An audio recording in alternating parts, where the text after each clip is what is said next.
ની Rajkot municipal standing કમિટીની બેઠક યોજાઈ 66 દરખાસ્તમાંથી 63ની મંજૂરી મળી। કુલ 210 કરોડના વિકાસ કામોને મંજૂરી આપવામાં આવી છે। સિક્યુરિટી કોન્ટ્રાક્ટ માટેની દરખાસ્ત પેન્ડિંગ છે। પાણી માટે ડીઆઈ પાઇપલાઇન ખર્ચની દરખાસ્ત પણ પેન્ડિંગ રાખવામાં આવી છે। આજરોજ રાજકોટ મ્યુનિસિપલ કોર્પોરેશનની સ્ટેન્ડિંગ કમિટીની બેઠક હતી। રાજકોટ શહેરના 18 વોર્ડની અંદર અલગ અલગ વિસ્તારોમાં અલગ અલગ વિકાસ કામો માટેની રાજકોટ મહાનગરપાલિકાના ભારતીય જનતા પાર્ટીના શાસકો દ્વારા અમે લોકો સ્ટેન્ડિંગ કમિટીની બેઠક બોલાવતા હોઈએ છીએ। આ સ્ટેન્ડિંગ કમિટીમાં સૌ ભારતીય જનતા પાર્ટીના કોર્પોરેટરશ્રીઓની સાથે ચર્ચા વિમર્શના અંતે આજે સ્ટેન્ડિંગ કમિટીમાં કુલ 66 દરખાસ્તો હતી।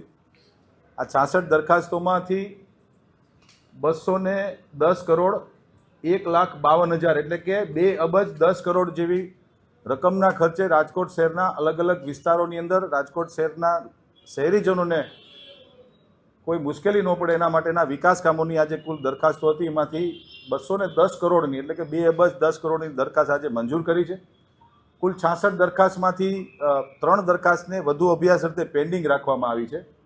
બાકીની તમામ દરખાસ્તોને આજે મંજૂર કરવામાં આવી છે। દરખાસ્ત નંબર 4 જે પેન્ડિંગ રાખવામાં આવી છે એ રાજકોટ મહાનગરપાલિકાના જે સિક્યુરિટીનો જે કોન્ટ્રાક્ટ છે એ સિક્યુરિટીની દરખાસ્ત ગઈ સ્ટેન્ડિંગ કમિટીમાં પણ પેન્ડિંગ હતી અને આ સ્ટેન્ડિંગ કમિટીમાં પણ વધુ અભ્યાસ અર્થે પેન્ડિંગ રાખવામાં આવી છે। દરખાસ્ત નંબર 5 છે રાજકોટ મહાનગરપાલિકાના જુદી જુદી શાખાના કર્મચારીઓનો જે પગાર ધોરણ વધારવા માટેની ગ્રેડની જે દરખાસ્ત હતી એ વધુ અભ્યાસ અર્થે પેન્ડિંગ રાખવામાં આવી છે। અને કુલ દરખાસ્ત number 38 ward number 7, ward number 14 અને વોર્ડ નંબર 17માં પાર્ટ વોર્ડની અંદર ડીઆઈ પાઇપલાઇનના કામ અંગેની દરખાસ્ત હતી, એ પણ મારા દ્વારા પેન્ડિંગ રાખવામાં આવી છે। જેનું કારણ એ છે કે હું માહિતી માગું છું અધિકારીશ્રીઓ પાસેથી કે રાજકોટ શહેરમાં હવે કયા કયા વોર્ડની અંદર ડીઆઈના કામો